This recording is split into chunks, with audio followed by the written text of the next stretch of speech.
Hello दोस्तों, स्वागत है आपका अपने यूट्यूब चैनल रेलवे अपडेट में। देखिए दोस्तों, जैसा कि बहुत सारे दोस्त पूछते रहते थे कि सेक्शन कंट्रोलर के बारे में कोई अपडेट है तो बताइए।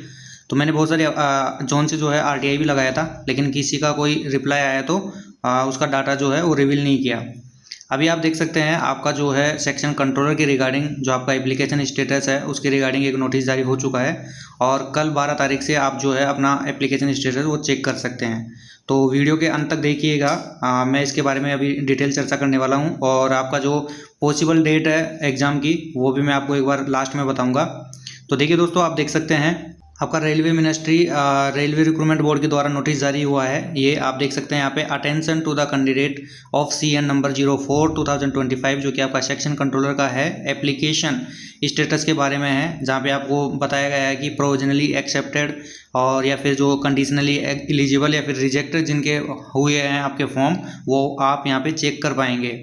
देखिए यहाँ पे आगे दिया हुआ है जो कि आपका CN नंबर 04/2025 सेक्शन कंट्रोल के रिगार्डिंग जो नोटिस था वो 15/9 को इशू किया गया था और यहाँ पे बोला गया है कि इसके रिगार्डिंग जो है सेक्शन कंट्रोल की पोस्ट के लिए आपको इनवाइट किया गया था।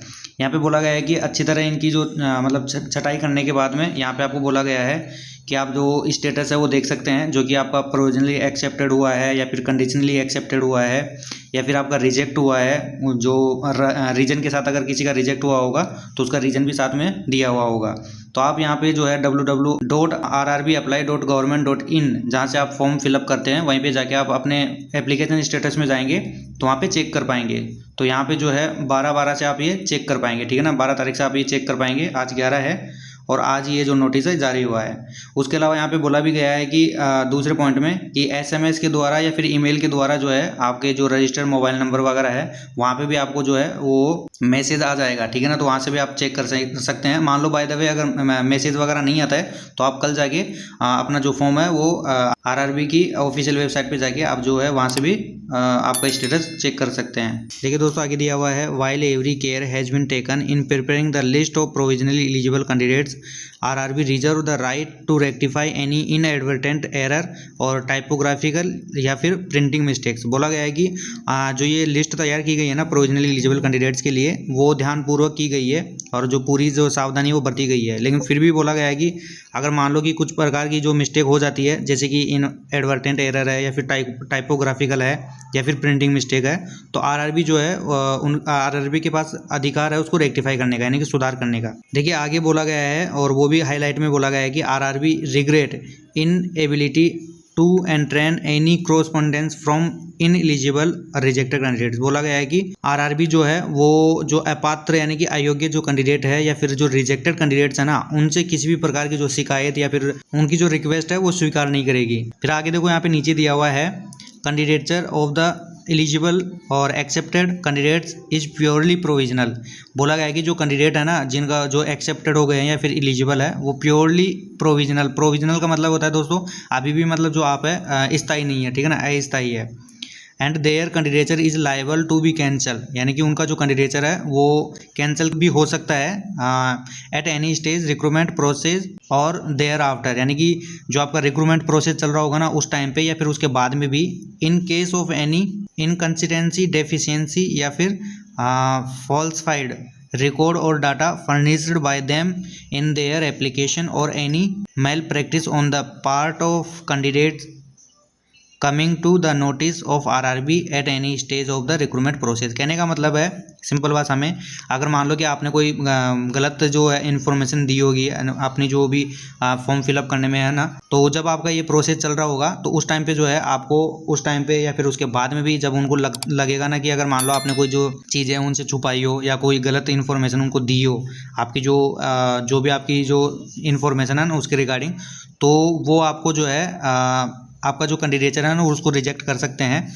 और ये दोस्तों 2 साल तक रहता है आपका। 2 साल तक जब आप रेलवे में जॉब ले लेते हैं ना तो 2 साल तक आपका जो प्रोविजनल पीरियड चलता है, ठीक है ना। 2 साल के बाद में आप स्थायी होते हैं मतलब 2 साल तक आप प्रोविजनली रहेंगे। उस टाइम पे अगर बीच में कुछ भी होता है आपका, जैसे मिसबिहेवियर वगैरह कुछ भी, तो आप वो जो कैंडिडेचर है उसको रिजेक्ट कर सकते हैं, ठीक है ना। देखिए दोस्तों, आज 11/12 है, यानी 11 दिसंबर है, और आज के दिन ये नोटिस जारी हुआ है। कल 12 दिसंबर से आप जो है अपना एप्लीकेशन स्टेटस जारी हो जाएगा, उसको चेक कर सकते हैं।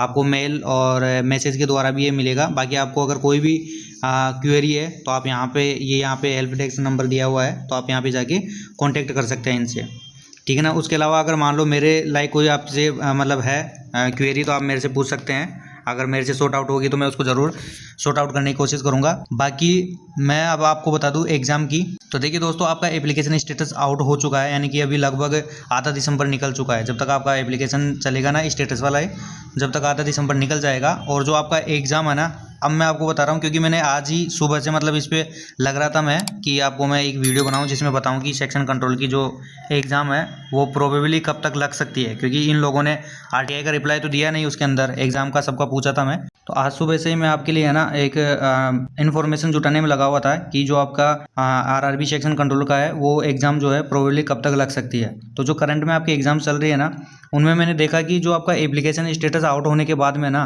करीब 2 महीने या 2.5 महीने के अंदर जो है आपका एग्ज़ाम स्टार्ट हो गया है, मतलब एग्ज़ाम डेट जारी हो चुकी है।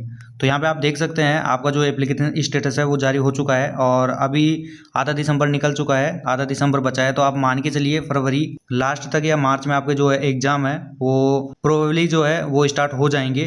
तो आप रेडी रहिएगा, आप जो भी प्रिपरेशन कर रहे हैं अच्छे से प्रिपरेशन करें और एग्ज़ाम के लिए रेडी रहे। ये चीज़ तो मैं पहले बोला था कि आपका मार्च अप्रैल तक जो है एग्ज़ाम वो लग जाएंगे, ठीक है ना दोस्तों। फिर भी अगर कोई क्वेरी तो आप मेरे से पूछ सकते हैं कमेंट में या फिर टेलीग्राम पे। मिलते हैं अगले वीडियो में। धन्यवाद दोस्तों।